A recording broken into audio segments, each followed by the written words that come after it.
Hi, Cory Geiger along with Neil Rudel, our PSU Presser. Just got finished with Bill O'Brien's weekly press conference. Also, Glenn Carson and Bill Belton spoke today. And Glenn Carson called this a must-win game, which I thought was really interesting. Obviously, this team has a lot of momentum with 3 straight wins. Northwestern is ranked.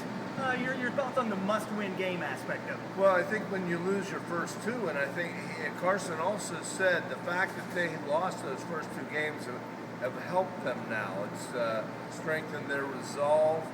You lose your first 2 games and you have aspirations as a team, it is a must-win. I mean, you don't want to go to 3-3 because you look what's behind this game, and there's a lot of tough games on the schedule left. So this would really be a big deal, based on the fact that they lost the first 2 games, to go 4 straight into an open date. And Northwestern comes in here undefeated. They've got a very interesting and fun offense to watch. I think Penn State's got a fun offense to watch. I think there's going to be a lot of points scored in this game. And a lot of talk today about Kane Coulter, their quarterback receiver, who does a lot of really interesting things, Neil. And Bill O'Brien, pretty impressed, talking about a kid that can go from one play to the next, quarterback, receiver, and then back and forth.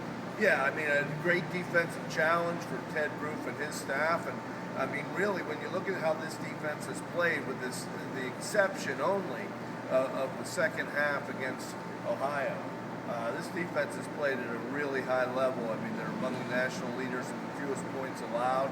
But this will be, the fact that Northwestern wants you to play at their pace will be a big challenge. Yeah, I don't think Penn State can stop Northwestern from moving the ball. I just don't. Northwestern, I believe, is going to put up a lot of yards and get a lot of first downs. That doesn't necessarily mean Northwestern's going to score a lot of points, because once you get down into the red zone, Northwestern generally doesn't have that big, strong, physical offensive line, or really a lot of things that they do well that can push a Penn State defense back. Right. They also have struggled with the physicality of Penn State over the years. I mean, Northwestern is pretty good when it comes to putting up a lot of points against pretty bad defenses. But I think that this is a pretty good Penn State defense. At least the front 7 is, and the secondary seems to be improving. Neil, you made a good point last year going into the game with quarterback Dan Persa at the time for Northwestern.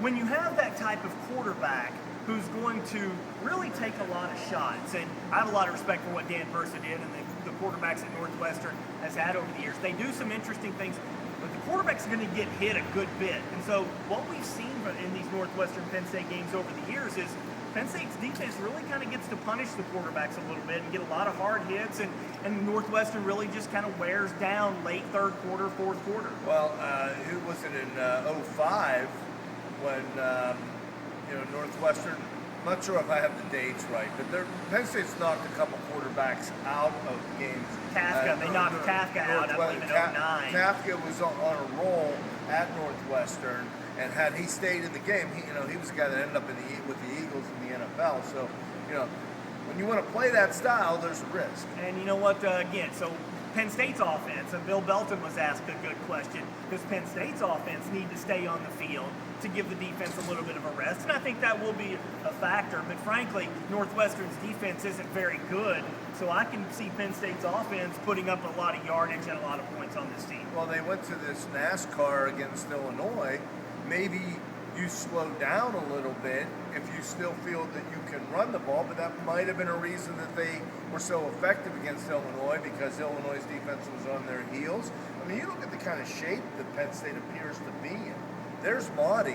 They're on the field for 11 or 12 plays. He still sprints 100 yards. I know he was caught at the very end, but I think this team's in pretty good physical shape. One other thing from a recruiting standpoint, Bill O'Brien was asked a couple of recruiting questions today and really sold the things about Penn State that he's sold since he took the job: the education, the big crowds, the national TV, and all those things. Said there have been 40 to 50 kids at every home game, recruits, and that's going to be something that is a major factor for this program for the next handful of years with the scholarship reductions, Neil. He obviously can't talk specifically about individual recruits, but he seemed to let on that the recruiting process was going fairly decent. Yeah, he really took the opportunity to use it as a sales pitch today, maybe more so than he has at any point this year. I thought he really kind of seized that moment. A couple other things that jumped out at me is, when they break down their tape on a Monday, the first thing they do is show the team all the good plays that they made. And I love the fact that they're building on the positive. I mean, not just harping on the negative. Of course, we all do that. But then they showed them plays, or these are the things that they can do better. O'Brien left Saturday's game with Illinois, even though they scored 35, saying they left some points on the field. And he said that good bad tape that they showed him was 50-50 on offense. 50% good things, 50% bad things. So, all right, Penn State's favored by 3 points in this game. And the over-under is what I think is interesting. It's only 48.5. I'd blow right by that, I think, if you like to play those kind of numbers. So what's your score prediction? Well, first of all, Penn State has been very, very bad against the over. I think 2 out of the last 18 games they've gone over. I picked a Penn State 29. Don't ask me how I got there. Some combination with an extra point. How do you get 29? Are you serious? Or safety. Okay. I'm going to have to talk to Sam Ficken about this. Okay. Penn State 29, Northwestern 20. All right, that's 49. Yeah. That is half a point over the over. So yeah. All right, I'm going 34-30. I love offense. This might be my favorite game of the year if it plays out the way I think it will. I think Northwestern is going to move the ball a ton, but I don't think they can stop Penn State at all. So I see both teams going up and down the field, 34-30. Should be a fun and entertaining game. The students are kind of trying to get a whiteout formed, a student whiteout, which is interesting. Bill O'Brien said, hey, he wants everybody to come out and go nuts from the students. So should be a fun game for homecoming. And Shane McGregor